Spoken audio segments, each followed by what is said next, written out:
Chapter Tyreshoes are the new black. I think Sekonoi has thinking legs, kind of like an octopus that has part of its brain in its arms. Sekonoi seems to have part of his intelligence in his legs. Right now, his left leg is probably thinking, there's a motorcycle rumbling in the distance. What if I went for a ride? Meanwhile, the right leg ponders, the sun is shining. It feels so nice lying here. Why would I want to move? And the left leg responds, I wonder what the right leg is thinking. I'd really like to know. The left leg keeps thinking, if I went somewhere, I might meet another pair of legs. Someone else's left and right legs. They could chat, and I could just stand there contentedly. The right leg, however, has a different thought.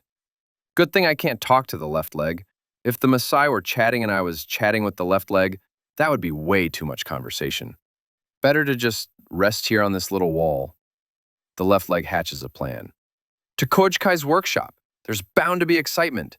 Oh, and look, a chicken. I'll chase it.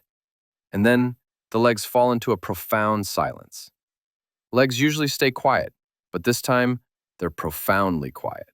This silent dialogue continues until nightfall. After all, it gets dark early, around 7.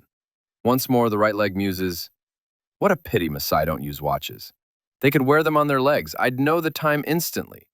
What's on the left leg's mind now, though? In Bogoi, cars rarely make an appearance. Every Thursday, a few trucks arrive, bringing goods and vendors for the market. Occasionally, a passenger car shows up, but the potholes on the road make it quite the challenge to get here. That's why all the Maasai wear sandals made from old car tires, to give the road and bush the impression that there are plenty of cars around. These shoes are crafted by a local artisan and can be bought at the market where the selection is colorful. Colorful, in quotation marks, because they're all gray.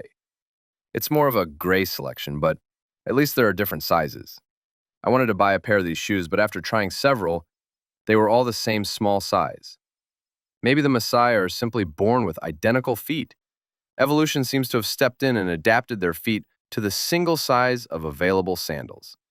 That's why all Maasai wear sandals crafted from old car tires, to make it seem like the roads and the bush are teeming with cars. Perhaps Maasai are just born with identical feet. There's a small issue here. The Ministry of Transport and Goat Soup of the Republic of Tanzania issued a regulation on the movement of sandal-wearing Maasai on public roads. According to this regulation, their sandal treads must be deeper than 1.5 millimeters. However, the sandals are made from used tires, which means their treads are already worn down. So, how to solve this?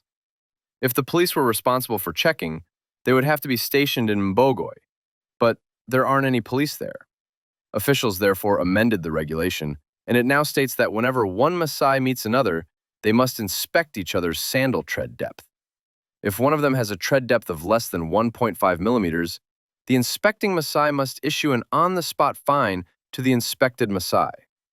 The sight of two Maasai checking sandal treads often looks like an impromptu Charleston performance. There's one more minor issue. I made the whole thing up, but I truly believe that once our civilization reaches Tanzania, this is exactly how it will work. Of course, not everyone necessarily wears sandals made from tires, and looking stylish is one of the most important instincts for a young Maasai.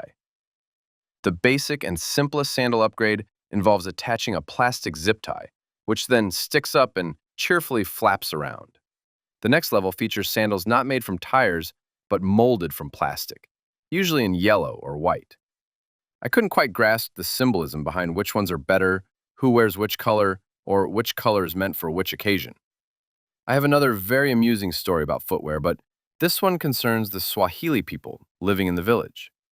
They didn't roam the bush and preferred ordinary flip-flops. When Koikai and I were installing a socket for allergies, we needed a wood screw. We wanted the socket on the wall to hold better, so the first, strong, all-capable fundy wouldn't yank it out of place. After a short explanation of what a self-tapping wood screw is, I mentally grouped it with things like Eskimos, credit cards, televisions, and pork chops. Things that simply don't exist in the village and likely won't anytime soon. Suddenly, Koikai gestured to a friend, someone who spent most of his days loitering around and occasionally lending a hand, and asked him to hand over one of his sandals. On closer inspection, The plain flip-flops revealed an unexpected touch of flair. Self-tapping screws used as ornaments.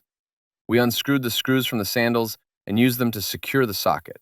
Strangely enough, the sandals didn't fall apart because they were glued, and the screws had only been there for decoration. Neither did Koikai's friend fall apart, though maybe he was there just for decoration too. And the socket didn't fall off the wall either, because it was held firmly by the amazing Tanzanian sandal screws. Classic tire sandals could be purchased from the shoemaker known as the Pneumatic Umeme Footwear Fundi, who also sold and repaired them at the market as needed. He always had hundreds of them displayed in front of him, a veritable sea of sandals that, to my untrained eye, all looked identical, gray with the same shape and size. When a customer arrived, the Fundi would expertly estimate their shoe size and almost instantly find a pair that fit them perfectly, like a glove for their feet. However, this wasn't always the case, especially when a Mzungu of my dimensions arrived. None of the sandals fit me. Despite this, I bought a pair anyway. Now they're sitting at home in a closet, waiting for my feet to evolve into a shape that fits the sandals. The thought of 183-year-old Sekanoi wistfully reminiscing about the good old days of hassle-free shopping crosses my mind whenever I think about Lengusero getting its first shopping mall.